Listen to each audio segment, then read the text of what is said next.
un Occitan dans le monde en partenariat avec Racine Sud. Sur la radio des Français dans le monde. Et voilà Vincent, il est parti pour un stage de 4 mois en Chine, il y est resté 7 ans, mais le Covid l'a fait revenir dans sa région Occitane, en partenariat avec Racine Sud. On retrouve Vincent Capot, on est près de Nîmes, à Alès. Vincent, bonjour. Bonjour Gauthier. C'est Racine Sud qui m'a permis de te rencontrer. T'es content de retrouver ta région Occitane ? Ça fait du bien après de 7 ans d'être rentré en France, retrouver la famille, les amis, ça fait du bien. Et je suppose qu'évidemment, avec 7 ans en Chine, une culture radicalement différente, une culture que finalement, depuis la France, on connaît mal, il y a du changement. En France, il y a pas mal de changements après être revenu. Surtout, je trouve la jeunesse a beaucoup changé vu que je suis parti en étant jeune et je suis revenu en étant moins jeune. Et donc, je vois un peu de différence, en effet.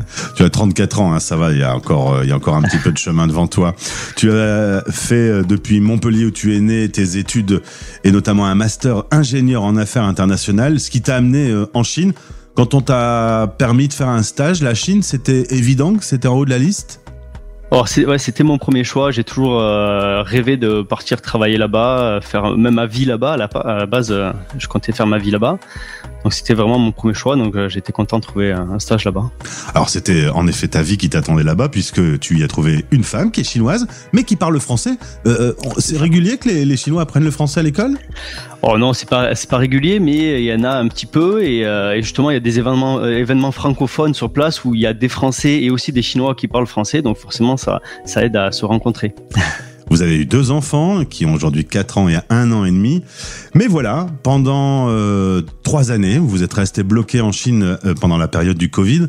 On a un peu de mal à se rendre compte depuis la France, mais cette pandémie en Chine a été assez difficile. Alors les 2 premières années, c'était moins difficile que la France, on va dire, parce que la France était confinée, alors que nous, comme c'était, on va dire, on était confinés à l'intérieur de la Chine. Il n'y avait pas vraiment de Covid à l'intérieur, donc on vivait assez librement à l'intérieur, malgré le fait qu'il fallait porter le masque, mais je connaissais personne qui attrapait le Covid. Donc pendant 2 ans, c'était super, on va dire. Et la dernière année, vraiment, c'était très difficile parce que le monde entier s'ouvrait. Et le variant Omicron rentrait de tous les côtés en Chine et à chaque fois qu'il y avait un cas, il confinait la ville entière. Donc on passait vraiment, j'ai passé plusieurs mois dans l'année dernière à être confiné. Donc l'année dernière était très très difficile. Ils avaient décidé d'une politique de zéro Covid. Toi, tu es du côté de Canton, à Guangzhou. Guangzhou. Bon, j'étais complètement à côté. Et là, on voyait nous des images. Et c'est vrai que les décisions politiques étaient quand même assez féroces, hein. Ah c'est ça, c'était très difficile, on était enfermés avec des barrières tout autour, des gardiens pour pas qu'on sorte, enfin, c'était très compliqué. Ça t'a terrorisé un peu, ça a terrorisé la famille ? Oh, terrorisé quand même pas, mais on se sentait oppressé quand même et donc c'est aussi ça, c'est surtout ça qui nous a fait envie de repartir, de rentrer en France. Alors rentrer en France pour toi, mais pour la petite famille, c'est la découverte d'un nouveau pays. Ta femme qui parlait français, ça y est, elle connaît maintenant notre pays. C'est quoi ses premières réactions ? Comment elle a réagi quand elle est arrivée dans ce beau sud de la France ? Elle connaissait un petit peu parce qu'elle avait fait quand même quelques années d'études en France aussi. Revenir en France pour elle, ça a été quand même un peu difficile parce qu'elle a dû quitter son travail, quitter sa famille, quitter ses amis. Et donc c'était vraiment un sacrifice quand même pour elle qu'elle a fait pour notre famille, pour moi et nos enfants, pour qu'on rentre en France. Alors à la maison, vous parlez un petit peu le français et ta femme parle avec les enfants le cantonais, que tu comprends un petit peu. Comment ça se passe pour eux, la découverte de la France ?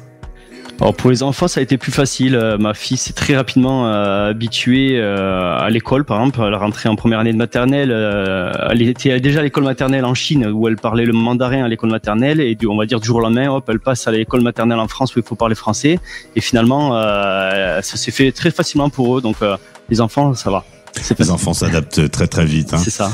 Alors vous avez connu, et c'est intéressant d'en parler, ce fameux retour en France qui n'est pas une chose facile parce qu'on te demande des papiers que tu n'as pas et quand ça rentre pas dans l'ordinateur, que t'as pas le bon document, eh ben c'est un non. Par exemple, la location d'un bien immobilier, ça a été un casse-tête. Voilà, la grosse difficulté, c'était la location du bien immobilier avant même qu'on rentre en France, parce que en étant expatrié, on n'a pas d'avis d'imposition, on n'a pas d'avis de paie, de bulletin de salaire, etc. en France. Donc, comme il y a beaucoup des propriétaires qui passent par des assurances de loyer impayés, en fait, on peut pas faire de location comme ça. Donc, la solution que j'avais trouvée, c'est de passer via mes parents pour qu'ils déposent le dossier à leur nom pour réussir enfin à avoir une location. Mais ça a des conséquences qui sont pas toujours cool non plus, puisqu'à ce jour, les loyers, eh bien, les quittances sont honorés par tes parents, et du coup, t'as quand même pas les documents qu'il faut encore aujourd'hui. Voilà, ça arrive qu'on me demande une quittance de loyer, par exemple, et que je puisse pas la fournir parce qu'elle est pas à mon nom, même si c'est quand même moi qui paie le loyer, mais je peux pas avoir de bail, de location, ni de quittance de loyer à mon nom. Et autre petit souci aussi, la sécurité sociale. Pour toi, ça a été relativement rapide, plus difficile pour ta femme qui, en Chine, quand on se marie, il n'y a pas la double nationalité, est restée chinoise. Voilà, ma femme est restée chinoise et la sécurité sociale, c'était très très long. Ils demandaient de nouveaux documents à chaque fois. Et, ça a pris plusieurs mois avant qu'on réussisse enfin à être enregistré. Alors, un mot de ton travail. Tu bosses dans une société qui a été créée par 2 Français. Aujourd'hui, tu as eu la chance puisque cette société a un siège en Chine, à Hong Kong et aussi en France. Ton contrat de travail a été déplacé sur le contrat français. Tu télétravailles. Ça s'appelle Asiaction. C'est ça, Asiaction, donc un bureau d'achat, et j'ai eu cette chance en effet de pouvoir rentrer en France tout en ayant encore mon travail, ce qui n'est pas le cas de beaucoup d'expatriés qui en rentrant en France n'ont pas de travail, et donc c'est encore plus difficile pour eux, j'imagine. Donc voilà. Et donc tu continues quasiment le même boulot mais de France. Voilà, exactement le même travail depuis la France en télétravail, donc ça c'est vraiment une grosse chance. Asiaction Sourcing est un bureau d'achat pour les sociétés qui veulent faire de la production en Chine. On a aussi une image de la production chinoise avec des conditions de travail difficiles, des petits salaires, etc. Toi qui bosses très très près de ce sujet, au bout de 7 ans d'expérience, tu sens quand même une différence, une évolution ? Voilà, je trouve que c'est vrai qu'en 7 ans, le niveau de vie des Chinois ont beaucoup augmenté, les salaires ont beaucoup augmenté aussi pour les employés dans les usines. Alors, leurs conditions de travail ont bien augmenté également pendant ces 7 dernières années. C'est pour ça que la Chine en effet devient un peu moins compétitive, mais en échange, les employés sont mieux traités et la qualité des produits également, je trouve, augmente avec le temps. La Chine produit de meilleure qualité qu'avant. Aujourd'hui, quand tu fais un apéro avec des potes français, ils te parlent forcément de ton expérience en Chine. On comprend bien ce pays, on comprend bien leur fonctionnement. J'ai vu un documentaire il y a pas longtemps sur le fait que dans la rue, on est tout le temps filmé, qu'on est un peu contrôlé par le gouvernement. Tout ça, c'est concret. Quand tu l'as vécu toi-même pendant 7 ans, t'as un avis sur ça ? Bon, il y a des choses qui sont complètement vraies et des choses qui sont plus stéréotypées dans ce qu'on entend en France. Le fait d'être filmé tout le temps, oui, dans la rue, il y a des caméras partout, mais c'est vrai qu'on n'y fait plus trop attention finalement quand on se balade dans la rue. C'est pas forcément ce qui nous gêne. Peut-être que quand on arrive en Chine, on se dit il y a des caméras partout, ça, voilà. Mais après, avec le temps, on vit tout à fait normalement et on sent pas une oppression au quotidien. En tout cas, dans la rue, on sent pas une oppression au quotidien comme on peut l'imaginer. La seule oppression, on va dire, que on pouvait ressentir, c'est quand on utilise WeChat, c'est le genre de Facebook en Chine, c'est donc le réseau social en Chine, et c'est vrai que sur cette application WeChat, on fait quand même un peu attention à ce qu'on dit, parce qu'on sait quand même c'est surveillé, et on va pas dire des choses contre le gouvernement qui pourraient retomber sur nous, ça c'est sûr. Le français a toujours vécu dans une totale liberté d'expression. Là, on sent qu'on doit se tenir un petit peu. Voilà, en ligne, on se tient quand même un petit peu. Après, en dehors de ça, quand même, on peut avec nos amis sur place en Chine, on peut parler de tout et n'importe quoi, mais en ligne, on fait quand même attention.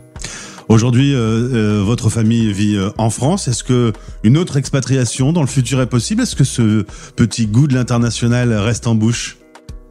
Alors il y a des côtés positifs et négatifs à être parti. Il y a des choses qui me manquent. J'aimerais bien aussi repartir, mais le fait d'être rentré, ça va peut-être nous permettre aussi de construire quelque chose, de acheter une maison, en fait tout ça qui fait que après c'est difficile de s'expatrier une fois qu'on a un bien immobilier en France.